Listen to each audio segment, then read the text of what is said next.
Sud Radio, Dany Moreau, Pirate l'Info. Et l'info Sud Radio du jour, c'est le lancement du grand débat national qui marque le début de la tournée du président Macron en France.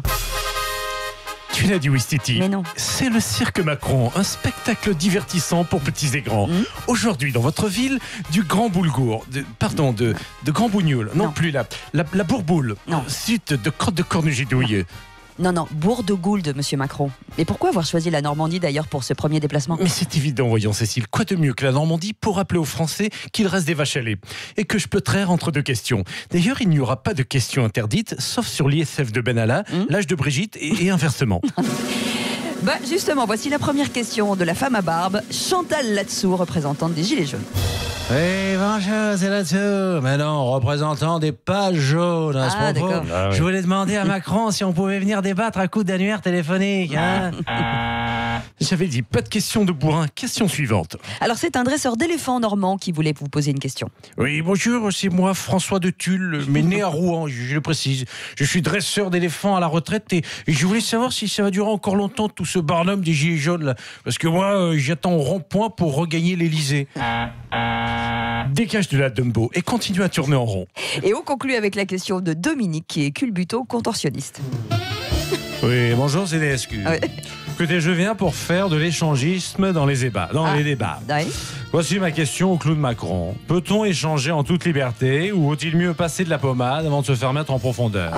Mon cher Dominique, comme pour toute réforme, ça pique un peu au début, mais après on cicatrise. Mais voilà, c'est déjà le moment de nous quitter, car la tournée du Cirque Macron continue. Je vous donne rendez-vous le 18 à Souillac pour la grande parade des questions, car vous le savez, moi j'ai réponse à tout, et ça c'est mon projet. Et Nagui et Didier Deschamps, c'est une histoire d'amitié qui dure depuis des années, à tel point que Nagui tourne actuellement un documentaire sur vous, Didier. Oui. T'as ta réponse, hein. Disons plutôt qu'il me colle au survêt comme un juge au costard de Fillon. Hein. Oui. Il me lâche plus, le Nagui. À force de voir sa tronche tous les jours, là, j'ai l'impression de passer ma vie dans un jeu télé. Hein. Et vous, Nagui, vous considérez Didier comme un ami? Ah là, Didier, c'est mon pote à la vie et à la mort. Pour mon doc, je le suis partout et tout le temps, à l'entraînement des Bleus, chez lui, en famille, en week-end, en vacances, bref, partout où on peut voir Didier se révéler au plus près de sa vérité d'homme. Oui, mais bon, là, Nagui, je suis quand même au chiotte, le futal sur les chevilles, en train de poser une pêche devant toute ton équipe technique qui filme quand même. Ah là, vas-y mon Didier, vise la lucarne de la lunette. Oui. Est-ce qu'il y a quelqu'un qui veut prendre ma place, là? Parce que là, j'en peux plus à ce rythme-là. Je vais faire une dépression nerveuse et finir chez le psy. Hein? Oui, enfin ça va, vous êtes quand même partis en vacances ensemble cet été, non? Tu parles, j'étais pas au courant, moi. J'ai seulement réalisé quand le chef de bord d'Air France m'a demandé de payer l'excédent bagage. 60 kilos de Nagui qui étaient planqués dans ma valise. Attends, c'est ce qu'on appelle avoir un copain particulièrement lourd. Oui, on comprend. Alors que les journalistes font face à des attaques répétées de la part des Gilets jaunes, un commando spécial journaliste résistant vient de se constituer.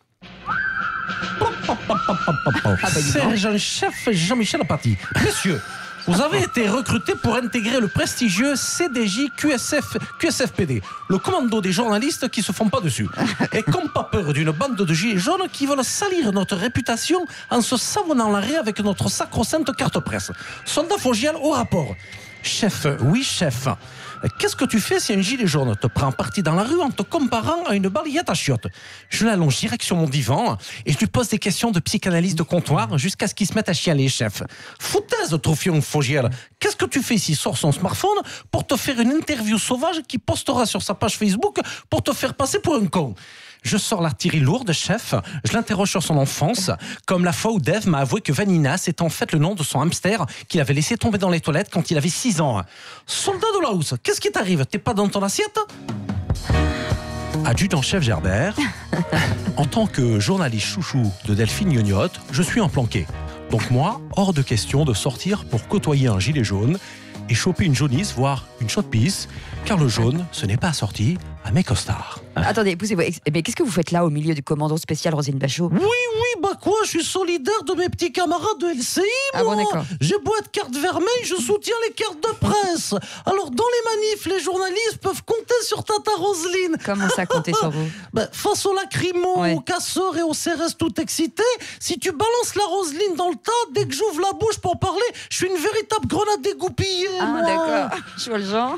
Bel exemple, soldat Rosolina. Alors, tous, n'oubliez jamais, vous tous, que la déontologie est au journalisme ce que l'honnêteté intellectuelle est au plombier. Ouais. C'est-à-dire à la gueule du client. Et voilà. Merci beaucoup. Et on termine avec le mot de la fin de Carla Bruni qui, comme l'épouse de Carlos Ghosn, dénonce les conditions de détention de l'ex-PDG de Renault. Bonjour, c'est Carlos Ghosn. Non, c'est Carlita. Mais je m'inquiète surtout pour la future détention de mon petit Nicolas. Ah. J'espère qu'ils vont pas le transférer en Renault Kangoo jusqu'à la prison de la santé. Lui qui est habitué aux grosses cylindrées allemandes, il ne supportera jamais. Mais vous pensez vraiment que M. Sarkozy pourrait être traité comme Carlos Ghosn? Oui, sauf que dès que Chouchou mange du riz, il est tout constipé. Il vaudrait mieux lui servir du tagine à la Kadhafi. Je crois que vous êtes prête même à lancer une pétition pour lui. Bien sûr, on ne peut pas le laisser enfermé dans une cellule de 6 mètres carrés. Il va se cogner la tête de tout le temps. Et puis en plus, on ne pourra jamais faire rentrer dedans Guéant, Takedine et toute la clique. 6 mètres carrés, c'est trop petit. Et si en plus il est tenu en laisse pour aller à la douche, là, ça me remuera le périnée. Merci Carla, merci Dany Moreau, bien sûr, qu'on retrouve en podcast sur sudradio.fr. Restez avec nous dans une petite demi-heure, c'est le duel. Hein? Dans une demi-heure, nous serons sur le grand débat, évidemment, avec cette question. Est-ce qu'il faut revoir les taux de TVA? Ce sera à 9h tout à l'heure. Et d'ici là, bien, il y aura le duel avec Yves de Kerdrel, qui sera avec nous, et Laurent Mauduit, autour du grand débat. Est-ce qu'il va vraiment servir à quelque chose? Ça a mal commencé. Pour l'instant, on marche un petit peu sur la tête dans sa construction, mais ça dit, ça peut se rétablir, sait-on jamais. Et vous pouvez réagir également, 0826 300 300. On se retrouve dans 5 minutes. Exactement, 8h25, c'est Sud Radio.